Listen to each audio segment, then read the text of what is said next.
Lots of people are enamoured by the thought of the Vikings, though I imagine not if they were, pillaging in their homes. Today we're going to learn some Icelandic, which is apparently the closest to Viking language or Old Norse, but with the, again, heavy proviso that it's very close written, but spoken has shifted quite a lot over the last few centuries, so it's not really that close to Viking. Sorry to burst your bubble this early in the game. Regardless, let's plough on. After the brain pain that was Korean, I'm quite loudly confident that I will be absolutely fine with Icelandic, because I also have done Swedish and Norwegian and Danish in the past. I think I'll be fine. In principle, I'm not going to pretend that my pronunciation is going to be on point. A lot of plosives going on here. Straight out of the bat fence. Hello is hello. Get me a bit of a tricky one. Hello. Hello. I think they say it better.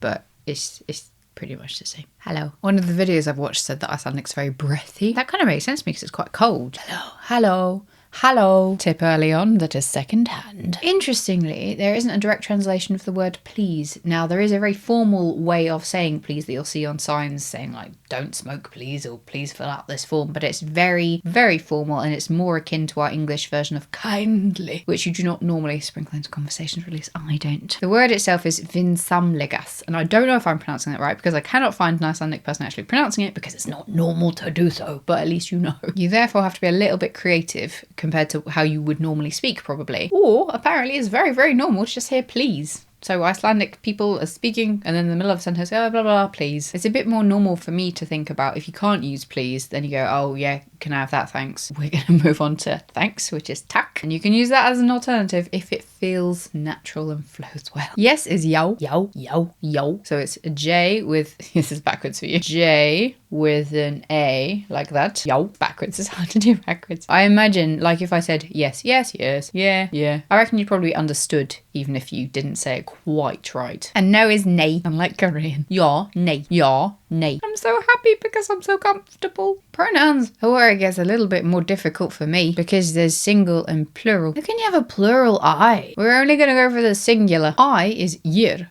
which is not spelt as how I would necessarily. I guess the G is a U,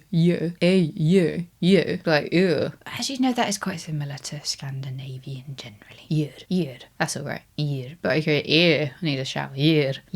This is why we do these things over the screen, because it doesn't really matter if I've had a shower. U is thu, like thu.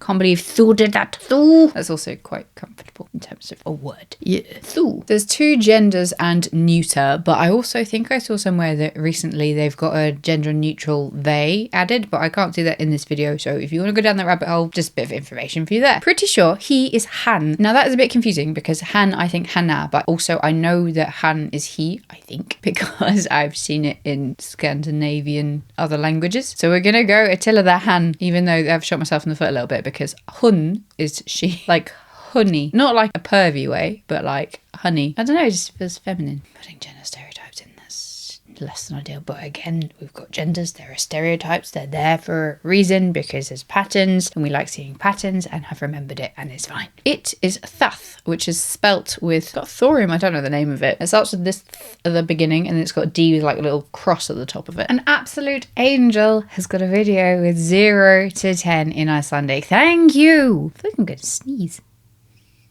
Eluding me. Null, easy peasy. One has got some interesting pronunciation versus the spelling. It's spelled E-I-N-N, which I would Germanically go ein, but apparently it's et. Something to do with the double N in Icelandic is a th sound. Let's Learn Icelandic exclamation mark explains it in episode 5 apparently, but I haven't watched episode 5. But it's explained.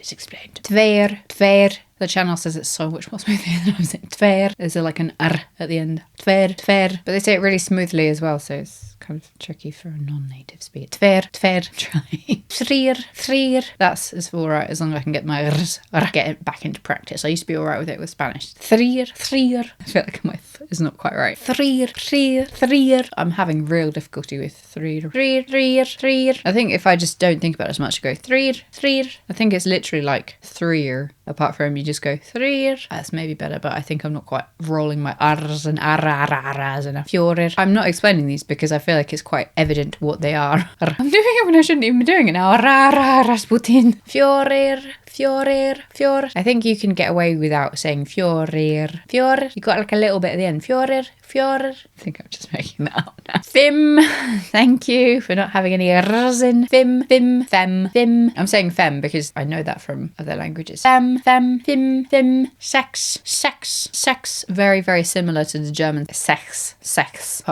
Sex. Sex. Sure. Sure. Sure. The teacher's doing something with their mouth that I'm not quite emulating. Sure. Sure. I think they explain it in the video, but I am top leveling this. Auta. Auta. Sounds like Otto. Auta. That's all right. I'm not saying I'd necessarily go yet automatically, but it sounds reasonable. Auta. Auta. Nio. Nio. Nio. Because I'm near 10. Nio. Two. Two. Two. We've made it to 10. Two. Okay. Null. Et. Even though it's spelled ein. I've got Liz next to me, but I'm not sure I've got the pronunciation. Tver. Trier. I didn't check that one. I'm trying to do them without. Fjord. Fem. Sex. Show. Otta. That's 9. I can't use my fingers. Otta. New. 2. It's so proud of myself. It's very, very similar to the English and Scandinavian and Germanic. I don't know why I'm so proud. Because it's different. It's different. The most important holiday in Icelandic is Fisherman's Day, which is why we're doing a little bit of a rejig of the videos, because we wouldn't normally have Korean and then Icelandic back to back. Because it's so close to Fisherman's Day, I thought learning Icelandic would be a fantastic one in honor, in homage of this upcoming holiday. I found one video of somebody actually pronouncing the day, but you have to rejig things a little bit to say Happy Fisherman's Day, and I can't find somebody saying that easily, so this is going to be a little bit of an amalgamation. The actual day is called Sjómanadagurinn, and that is got Sjómanna, which I think means fisherman, Dagurinn, Dagurinn. Oh, I wonder if that's got the double N, Dagurinn.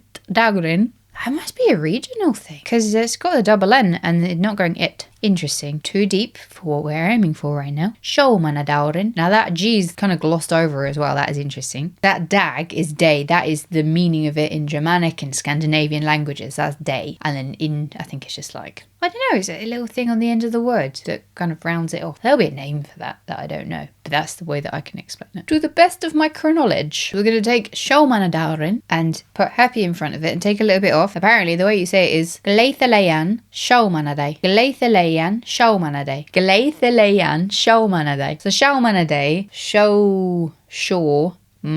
Shawman's Day, because they're going away from the shore. Sjómanadag. Happy. Gleðilegan. Gleikit. No, that does not mean the same.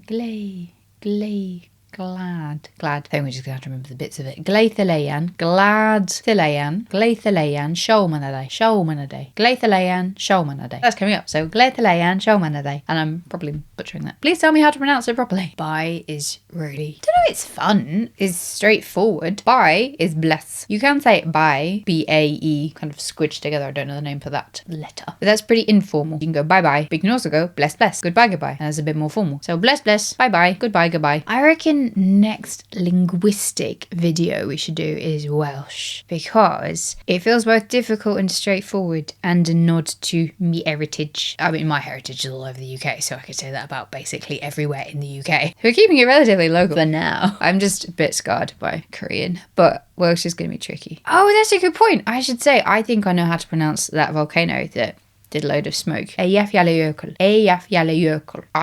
I'm not going to look it up because I don't want to know I'm saying it wrong. But Eyjafjallajökull. Probably should just stop saying it. Maybe as a precursor to me saying that I'm going to try to learn that really long train station name in Welsh. I think that may be the cherry on top of quite a tricky video. So that is next time. Have a great week. See you next time. Bless.